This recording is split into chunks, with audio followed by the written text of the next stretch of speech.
n'u Burundi barebana y'ingwe nyuma yuko u Burundi bushinja u Rwanda gucumbikira ndetse no guha inkunga ikomeye cyane bamwe mu bagerageje baganateza imvururu mu gihugu cy'u Burundi. Ibyo byose ndaje tubiganireho, ndaza kwakira mugenzi wanjye tugomba kubana muri iki kiganiro cyangwa se ugomba kudufasha kumva zimwe mu ngingo turi bugende tuganiraho muri iki kiganiro. By'umwihariko leta y'u Burundi yo yamaze gutangaza andi makuru akomeye cyane. Ibyo byose ndaje mwakire tugende tubiganiraho kugira ngo ibintu birusheho kugenda bimera neza cyane, tugende dusobanukirwa byinshi bigezweho, tugenda tunamuha ikaze kugira ngo ibintu birusheho kugenda bimera neza cyane. Reka tumwakire ku murongo wa telefoni kugira ngo tuganire. Sinzi niba uri kutwumva, ndagira ngo nk'umwe mu bafite ubumenyi bwinshi muri aya mateka y'akarere, hari bamwe mu bo twaganiraga mu gitondo bavuga ko leta y'u Burundi iki kibazo ari ikibazo kimaze igihe ariko ngo gishobora kuba kigiye kubona ibisubizo. Muri make wowe umubano cyangwa se umwuka mubi hagati y'u Rwanda n'u Burundi ubona gute, intandaro zawo ndetse n'igisubizo cyawo? Wenda turaza kukigeraho nyuma. Nibyo rakoze Rui, umubano w'u Rwanda n'u Burundi ntabwo umeze neza muri iki gihe hagati y'abaturage b'ibihugu byombi.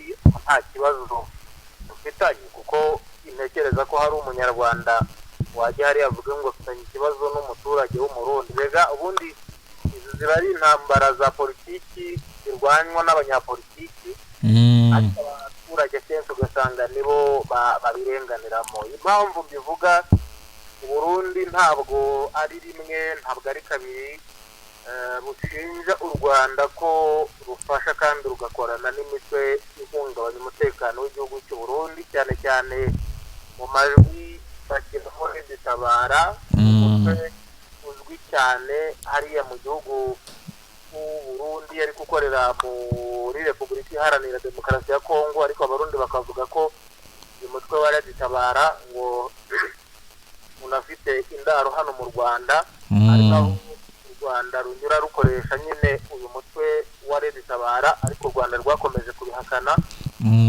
Abanabyibuka neza byasaba ko ndi buhere mu mwaka w'ibihumbi 2015 ubwo mu Burundi habaga kudeta ku buyobozi bwa Petero Nkurunziza. Kudeta yanakubye yari yakozwe na General Godefroid Niyombare n'abandi basirikare bakomakomeye ariko bari bafatanije, ariko biza kuvuga ko u Rwanda ngo ari rwo rutera cyangwa se rwari rumiri inyuma. Nanone nkagaruka gatoya ku mwuka mubi hagati y'u Rwanda n'u Burundi, yego kuba mubi cyane na 26 mwaka turimo, gitewe n'ibirego by'umutekano mukeya cyane ku mipaka, by'umwihariko ubufatanye bw'u Burundi n'ingabo za Repubulika Iharanira Demokarasi ya Kongo, umutwe wa FDLR ugizwe n'abasize bakoze jenoside yakorewe Abatutsi mu Rwanda. Ariko kandi hari n'imvugo zikomeye za politiki, nubwo hanabaye ibiganiro by'inzego z'ubutasi, ariko imipaka irafunze n'ubwumvikane nabwo ni bukeya. Hanyuma ariko ku Burundi bagafata u Rwanda nk'umwanzi wabo ukomeye. Ariko wenda nkuciye mu ijambo gato, icyo umuntu yakibaza no kwibaza ngo se nihe mpamvu cyangwa se nihe ntandaro yuko intambara ishobora kumara imyaka 11 ibihugu birebana y'ingwe, intambara cyangwa umwuka mubi uri hagati y'u Rwanda n'u Burundi ukamara imyaka 11 yose. Ni ntandaro ishobora gutuma iyo myaka 11 yose ishira ibihugu birebana y'ingwe kandi ukabona ko nta n'igikorwa, ndetse ubwo ni intambara ivugwa n'ubundi nta gihugu kiragaba igitero ku kindi n'ubundi muri iyo myaka yose ishize. Ubona intandaro ari iyihe? Kuko nanatangiye mbivuga, intandaro nuko buri gihugu gishinja ikindi gukorana n'imitwe ikirwanya cyangwa se irwanya politike yabo. Kuvuga ngo aho ikibazo gihagaze kugeza ubu no muri uyu mwaka cyangwa se no muri iyo myaka 11 yose ishize, ariko nanone si 11 kuko nyuma ya Ndayishimiye akimara kujya ku butegetsi imigenderanire yongeye kuba myiza, covid ije imipaka irafungwa, covid igenjeje amaguru make imipaka irafungurwa imeza kongera gufungwa urebye ntitwabara nk'imyaka 11 wenda ni hagati mu myaka 7 cyangwa wenda 8 ngereranyije birahera ku nyifato ya politiki umwuka wiyongereye nyuma y'imbwirwaruhame za perezida Evariste Ndayishimiye w'u Burundi ikibazo cya FDLR na Repubulika Iharanira Demokarasi ya Kongo kuko u Rwanda rushinzwe ubundi gukorana n'umutwe wa FDLR mu burasirazuba bwa Kongo Burundi bwo bukavuga ko u Rwanda rugambiriye guhungabanya umutekano warwo n'indi ngingo ya kabiri ushobora kubona ni ingabo ku mipaka y'ibihugu byombi urabyibuka ko hari ibimenyetso byigeze kugaragara by'uko Burundi bwohereje abasirikare n'intwaro ziremereye hafi y'umupaka wa Gasenyi Nemba niba ndi kubyibuka ubahuza n'u Rwanda bakagira ubwoba bakagira igishyika ibiganiro by'amahoro bigeze kubaho ibyabereye muri Togo ndetse n'ahandi mu mwaka umusaruro ufatika byigeze bitanga ibihugu byombi byari byemeje gukomeza ibiganiro by'urwego rw'umutekano ibyo nakwita mu ndimi z'amahanga Joint Security Coordination Mechanism hagati y'ibihugu byombi yakomeje kurushaho kuzamba kuva 2023 urabyuka Burundi bwari bwafunze imipaka yabwo ihuza n'u Rwanda ariko buvuga ko u Rwanda nyine bugambirira gushaka guhirika ubutegetsi bw'u Burundi cyangwa se gukorana n'abashaka guhirika ubutegetsi mu Burundi yego ibyo ni ibyabaye na 2025 kako minisitiri w'ububanyi n'amahanga w'u Rwanda yatangaje ko igihugu cy'u Rwanda n'u Burundi biri mu nzira yo kureka ubushyamirane ndetse akarebwa n'uburyo byakumvikana ariko yumvikanye inshuro irenze imwe yaba Nduhungirehe yaba perezida wa Repubulika y'u Rwanda Paul Kagame bavuga yuko Ndayishimiye yazambije ibyo biganiro byabaye no kugira ngo ibihugu byongere bisubirane neza ariko wenda Uburundi nabwo nuko nabwo bugaragaza ko u Rwanda ahubwo rwo ngibiganiro bigeze aheza hashimishije nuni ngo u Rwanda narwo rusa nkaho ruzanyemo amananiza ngo bikarangira ibiganiro bisubiye urudubi urumva nyine nuko kwitana ba mwana hari hagati ya guverinoma zombi bigoye kumenya ngo ninde uvugisha ukuri ninde utavugisha ukuri urebye imyaka 11 kuvirirwa ry'ubutegetsi bw'uwari perezida Petero Nkurunziza ripfubye mu Burundi mu 2015 Uburundi n'u Rwanda byakomeje kugirana umubano w'impagato kubera yuko abategetsi b'u Burundi mu Rwanda hari muri icyo gikorwa rwo rwakomeje guhakana iyo ni impamvu ya mbere nyine nabigaragaza ko n'urwo bwumvikana cyangwa n'ibyo biganiro naho byanagerwaho ariko ibiganiro abantu bataba bafite icyizere cy'uko byaba ibiganiro bihoraho cyangwa se bitarana byaramba wenda bikaba byatanga umusaruro kuva icyo gihe rero kugeza ubu imyaka 11 iratambutse umubano utifashe neza nubwo habaho imihati itandukanye yo kugaragaza kongera kubana neza hagati y'ibihugu byombi ariko wenda dutarutse cyane kugira ngo tuze kubinyuramo byose mu minsi ishize hari ibyavuzwe ko Uburundi buri gutegura igitero gikomeye cyane ku Rwanda ndetse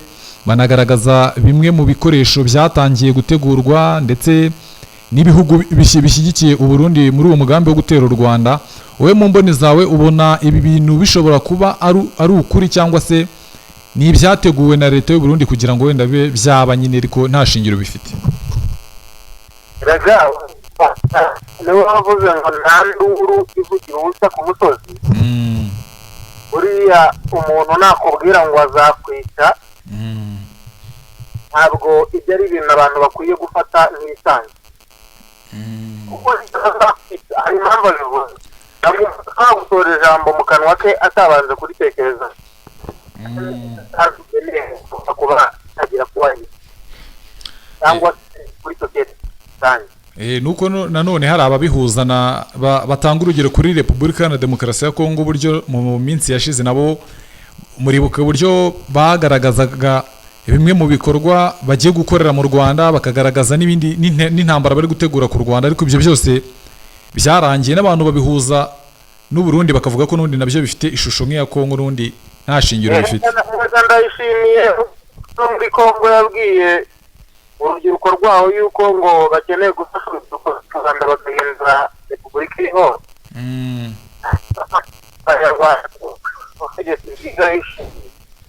Ariko ubuyobozi abanyarwanda dufite turabushima kuko ntacyo tubunenga. Uwaba afite icyo amunenga n'uburenganzira bwe, ariko dukurikije aho leta y'u Rwanda cyangwa se abanyarwanda bavuye nyuma ya jenoside yakorewe abatutsi mu Rwanda mu mwaka w'1994 kugeza uyu munsi igihugu cyamaze kwiyubaka, ntekereza ko buri muntu wese ubundi yakabaye areba ibikorwa bigamije kumuteza imbere kuruta kureba ibikorwa bishobora kumujyanisha na mugenzi we. Birakubwira ko kuba bigenda rero kuri izo guverinoma z'ibihugu byose. Ariko wenda byo byaba bigoye kuko mu gihe buri gihugu aho binakomerera buri gihugu kuba gifite ibyo gishinja ikindi, u Rwanda rukaba rufite ibyo rushinja Uburundi nabwo bukaba bufite ibyo rushinja u Rwanda, kandi ubona ko bititeguye kuba byarangira cyangwa se nta herezo ryabyo ubona aho hafi. N'ubundi mbona ko n'ubundi bizanatuma n'ubundi uyu mwuka mubi ukomeza kugeza wenda no mu myaka iri imbere. Ibyo ni ibintu bisanzwe muri politike, none se ko nta mwanzi uhoraho muri politike, none uhoraho muri politike ubundi birahindagurika cyane bisanzwe hanze aha ngaha, kuko uyu munsi umuntu mumeranye neza, ejo mukarakaranya ariko kandi mukanongera mukanasubirana. Ibyo ni ibintu bisanzwe. Uyu mwuka rero birashoboka ko ushobora gucubywa n'impande zombi zihanganye, kubera ko iki ntabwo ari ikibazo kireba akarere ubundi. Ntabwo ari ikibazo kireba akarere. Abanyarwanda n'Abarundi ni abantu dusangiye ururimi rumwe, ni abantu dusangiye umuco. Intekereza yuko byagakwiye kugera kuri uru rwego, kugeraho buri gihugu cyakwicara kigahigira ikindi kivuga ngo ariko turiteguye ngaho nimuze turwane.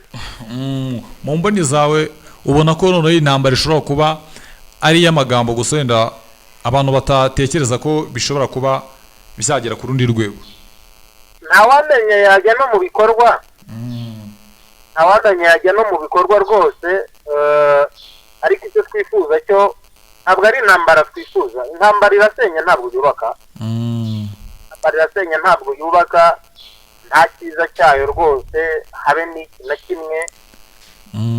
Ariko n'umwanya mwiza wo kugira ngo ibihugu byombi byicare, diplomasi y'abakuru b'ibihugu byombi yicare, irebe uko yasesengura ibibazo bihari, hanyuma ibihugu byombi byongere bigenderanire n'amahoro n'ituze biboneke mu karere.